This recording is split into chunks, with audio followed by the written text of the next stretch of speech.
আসসালামু আলাইকুম। সুপ্রিয় শিক্ষার্থীরা, কেমন আছো সবাই? আশা করি আল্লাহর অশেষ রহমতে তোমরা সবাই ভালো আছো। আমিও আলহামদুলিল্লাহ ভালো আছি। হাজারাতুজু ডিগ্রি কলেজ কর্তৃক আয়োজিত অনলাইন ক্লাসে তোমাদের স্বাগতম। আমি তাহমিনা আক্তার, প্রভাষক, হিসাব বিজ্ঞান বিভাগ, হাজারাতুজু ডিগ্রি কলেজ। তো শিক্ষার্থীরা, তোমরা যারা বিবিএ ফোর্থ ইয়ার ম্যানেজমেন্ট ডিপার্টমেন্টে পড়াশোনা করছো, আমি তোমাদের জন্য আজকে ইনভেস্টমেন্ট ম্যানেজমেন্টের প্রথম ক্লাস নিয়ে তোমাদের সামনে হাজির হয়েছি।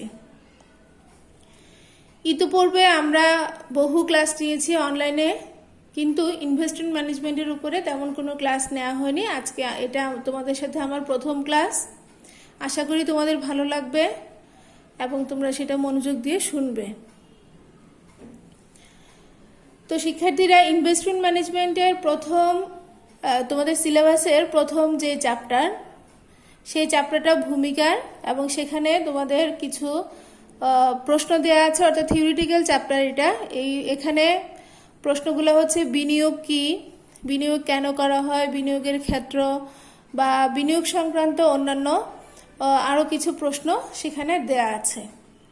তো প্রথমে বলে রাখছি, আমি থিওরি সংক্রান্ত কিছু আলোচনা করে তারপর আমি দ্বিতীয় চ্যাপ্টার থেকে ছোট্ট একটু অঙ্ক করাবো। অর্থাৎ আজকে আমি তোমাদেরকে মোটামুটি একটা প্রাথমিক ধারণা দিব এবং পরবর্তীতে ইনশাআল্লাহ আমরা আরও বেশি কিছু পড়ানোর চেষ্টা করব।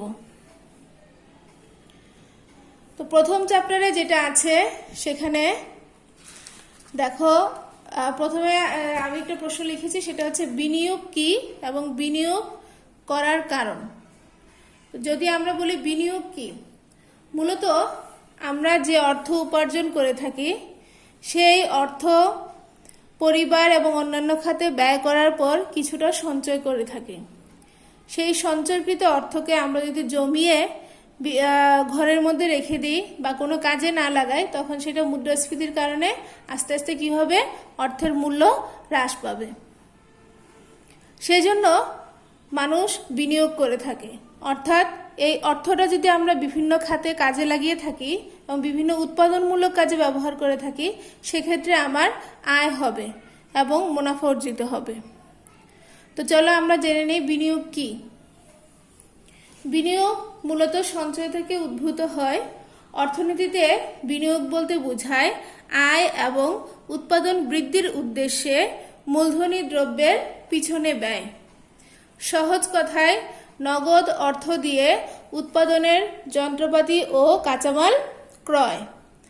আবার অপরপক্ষে ফিন্যান্সে বিনিয়োগ বলতে শেয়ার, ডিবেঞ্চার কিংবা অন্যান্য সিকিউরিটিতে অর্থ খাটানোকে বোঝায়। অর্থাৎ ভবিষ্যতে লাভের আশায় বর্তমানে যদি কোনো অর্থ বিভিন্ন খাতে খাটানো হয়, তখন সেটাকে বিনিয়োগ বলে থাকে। এখন আসে আমরা জানবো বিনিয়োগ করার কারণ।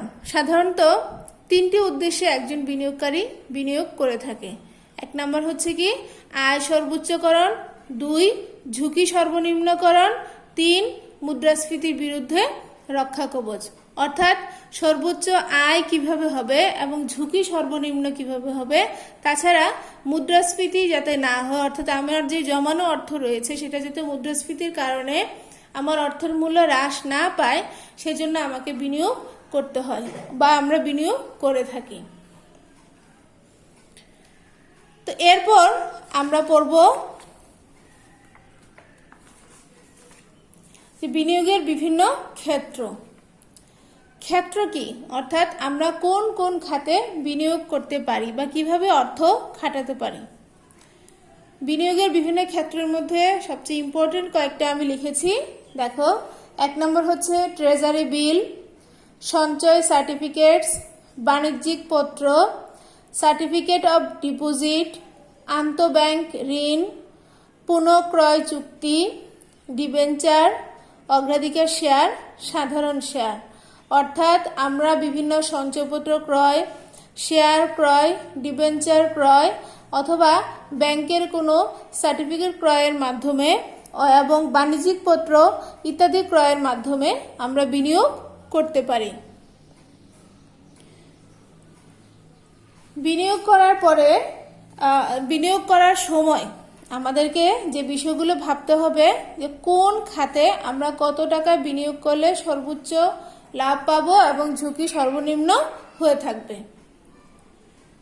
তো শিক্ষার্থীরা, আমাদের পরবর্তী যে চ্যাপ্টার, সেই চ্যাপ্টারে হচ্ছে মধ্যমেয়াদী অর্থসংস্থান, অর্থাৎ দ্বিতীয় চ্যাপ্টারের শুরুটা হচ্ছে মধ্যমেয়াদী অর্থসংস্থান।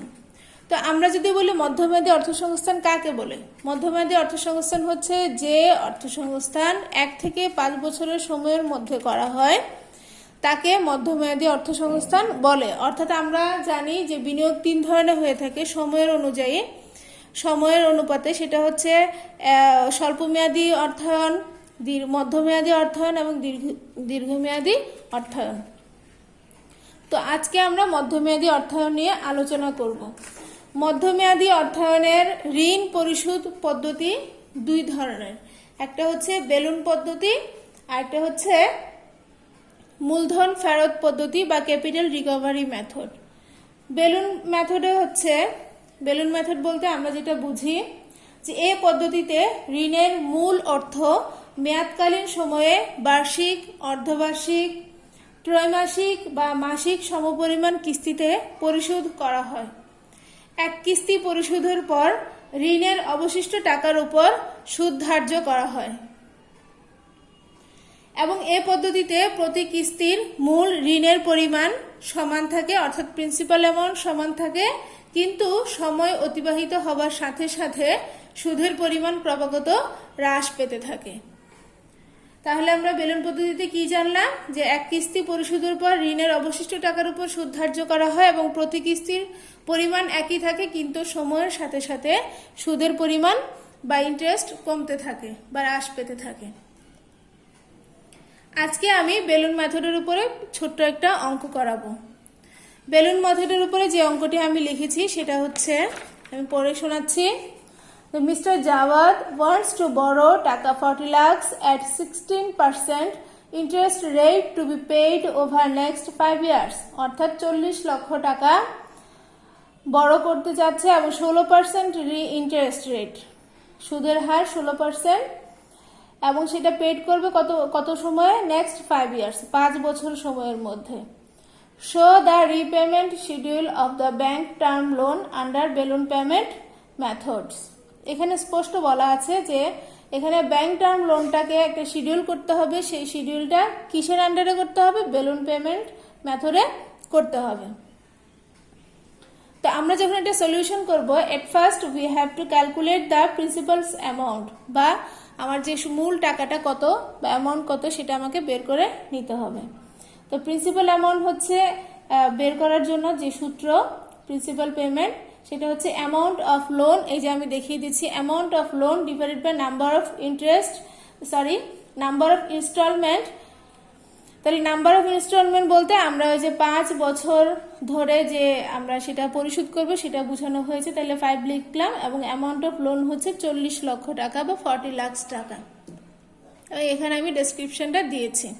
তাহলে টাকা 8 লাখ, অর্থাৎ 40 লাখকে যখন আমি 5 দিয়ে ভাগ করব তখন 8 লক্ষ টাকা চলে আসবে। এখন আমাদের কাজ হচ্ছে একটা শিডিউল বের করা। সেই শিডিউলটা কিভাবে করব, loan repayment schedule under balloon payment method. সেখানে শিডিউল করার জন্য আমি মূলত ক্লাসটা বোর্ডে না নিয়ে খাতায় লিখেছি, শুধুমাত্র এই যে শিডিউলটা সেটা দেখানোর জন্য।